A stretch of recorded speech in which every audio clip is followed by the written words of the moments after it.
This week, Valve just dropped one of the biggest SteamOS updates ever. We'll go over the biggest changes. Plus, what did Rich from FanTheDeck discover about the Steam Deck user base? And how is Valve improving native Linux game support? All of this and more today. That's right, it's Steam Deck and Linux gaming news time. Back in August, Valve made a small change to Steam user reviews. They added this little icon that shows whether the user played a majority of their recorded time on Steam Deck or not. While many of us Steam Deck gamers praised this for giving us insight into which games are going to work and how well on our Steam Deck, none of us thought much beyond that, honestly. But my friend Rich over on the FanTheDeck channel has revealed some interesting numbers regarding Steam Deck adoption. So we can go into any game on Steam and filter user reviews by who's playing the deck versus not. Rich ran these numbers and the results were impressive. Many new games have around 5% of their player base being Steam Deck players. Metaphor, ReFantazio, and Hades 2 have somewhere between 4.5 and 5% of their players on Steam Deck. Diablo 4 and Balatro landed closer to 7%. Kingdom Hearts and Animal Well were at 10% of their overall player base, with some titles like Plucky Squire and UFO 50 getting over 15%. And then there's Grapple Dogs, Cosmic Canines having over 25% of players on Steam Deck.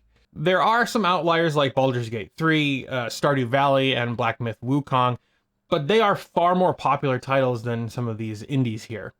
Now keep in mind, this is just the relative number of reviews that are on Steam Deck versus not. So games like Baldur's Gate 3, Stardew Valley, and Black Myth Wukong being some of the most popular games on Steam right now, you're going to have more people who aren't playing on Steam Deck. However, these indie titles are definitely going to be a smaller demographic, but that's going to let the Steam Deck represent a much larger portion. Now, I think the most important takeaway from this, and Rich pointed this out as well, is that there has never been a single configuration of PC hardware in the last 25 years that is this ubiquitous. It's why the deck is so influential, it's why it's so important, and it's why we don't need annual refreshes of the hardware. It's powerful enough that game developers can target the hardware, and it's ubiquitous enough that investing that kind of dev time and optimizing for Steam Deck and SteamOS is likely to prove profitable. Now, go watch Rich's video, not just because he's an excellent creator and my friend, but also because his video goes a little deeper into this, and I think it's very interesting.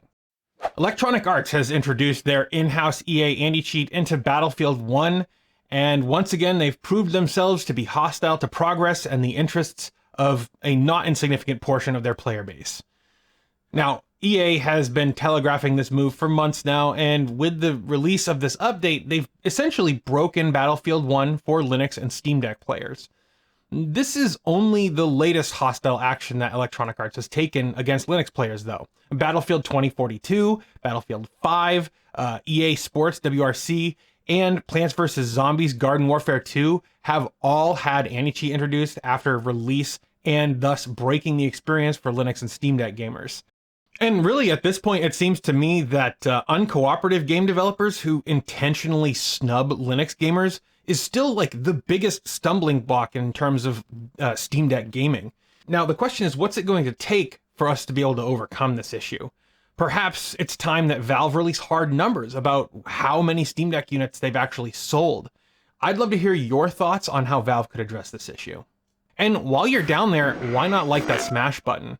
Liking this video will tell YouTube you want to see more videos from my channel. And did you know that I release 2 videos a week? Yep, every Monday and every Friday for the last 10 years. Now get subscribed so you don't miss the next one. All right, back to the video. Native Linux games. We hear a lot about Proton and how it's a huge deal, and don't get me wrong, it is. I actually made a video about Proton up here, but native games have their advantages too. This week, Valve introduced a new Steam client beta on October 17th that introduced some changes on how Linux games will run through Steam. First, Valve says, quote, Steam developers can now select which Steam for Linux runtime to use for native titles. Please consult the partner site for more details. They also follow up with, quote, native titles will execute in Steam for Linux Runtime 1.0 Scout by default, instead of the legacy runtime environment. This behavior is consistent with Steam Deck and promotes better compatibility across all Linux desktop distributions. Now, if you don't know about the Steam Linux runtime, It's basically Proton, but with native Linux libraries instead. Now, I know that's going to irritate some people, but it's true. Essentially, it provides a stable target for Linux software to run on, and this is a big deal because the Linux ecosystem is not a firm foundation upon which to run legacy software. It's great to see Valve focusing on and supporting native titles. I know that there are a lot of folks out there who appreciate this work, so if you're one of them, drop a penguin emoji in the comments if you're happy about this news. Alright, now it's time for the weekly deals. This is where we review the bundles and sales that are going on in the Linux and PC gaming world and how you can grow your library. First up, we've got Humble's Atari Recharge Retro Revival bundle, which has got 14 days left on the clock. This bundle has a massive trove of titles, all of which are at least playable on deck. The bundle starts off with Atari 50, the Anniversary Collection, with 100 classic Atari titles.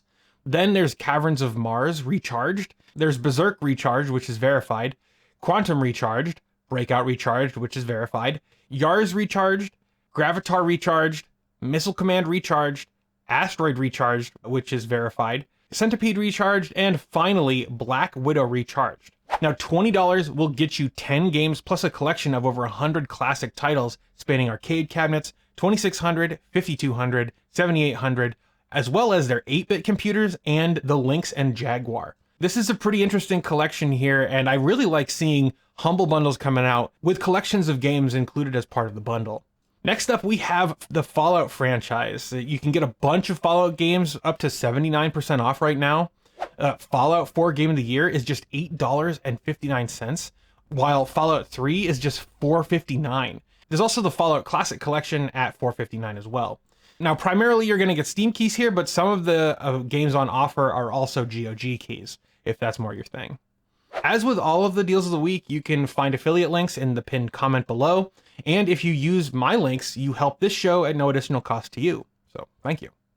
Next up, let's talk about the latest Proton Experimental.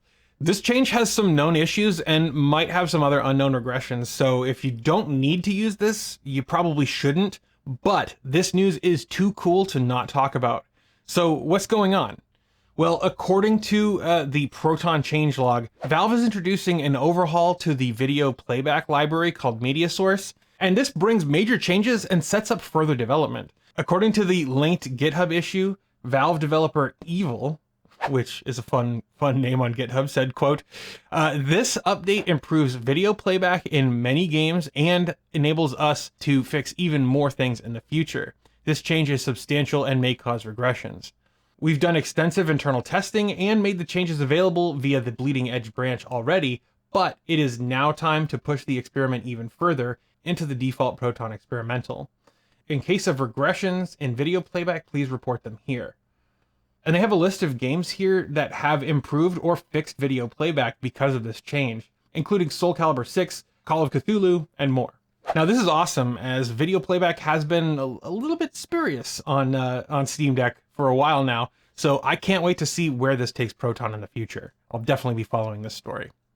And it's finally here. SteamOS 3.6.19 has landed, and it's been in development since May. Yes, May. Now, SteamOS 3.6 is easily one of the largest updates that we've seen for Valve's in-house operating system, so I want to go over some of the most important changes that we've seen. First, they updated to a more recent version of Arch Linux as their base. This also means that they've updated the Linux kernel version to 6.5. The Linux kernel update means that there's improved hardware compatibility, system performance, and not to mention security and stability. They also improved the speed of subsequent OS updates. They've introduced an upgraded graphics driver, Mesa 24.1, which includes many performance improvements among other things. Valve improved the look of the built-in display in terms of uniformity, color balance, a lower brightness level, and gamma uniformity under some conditions. They also fixed an issue where the internal display could remain blank after disconnecting an external display. This is an issue that I've actually dealt with many times, especially having to capture footage from my Steam Deck, so this is really nice to see for my own quality of life. Now, they've added a mechanism to configure Bluetooth device categories that are allowed to wake up the OLED Steam Deck from suspend. They've also added support for the extra ROG Ally keys, which hints at a future release of SteamOS for OEMs and the general public. They updated to KDE Plasma 5.27.10, which brings with it a whole raft of changes.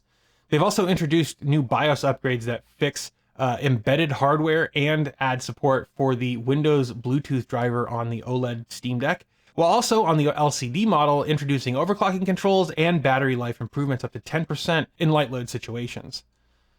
Finally, the official docking station has received new firmware that adds support for HDMI CEC features like TV remote input, TV wake up, and TV input switching. Now, this has been an absolutely massive SteamOS update, and I only covered some of the absolute basics here. Let me know your favorite features of this update in the comments below. All right, that's all the Linux gaming news that I wanted to talk about today. Leave me your thoughts in the comments below.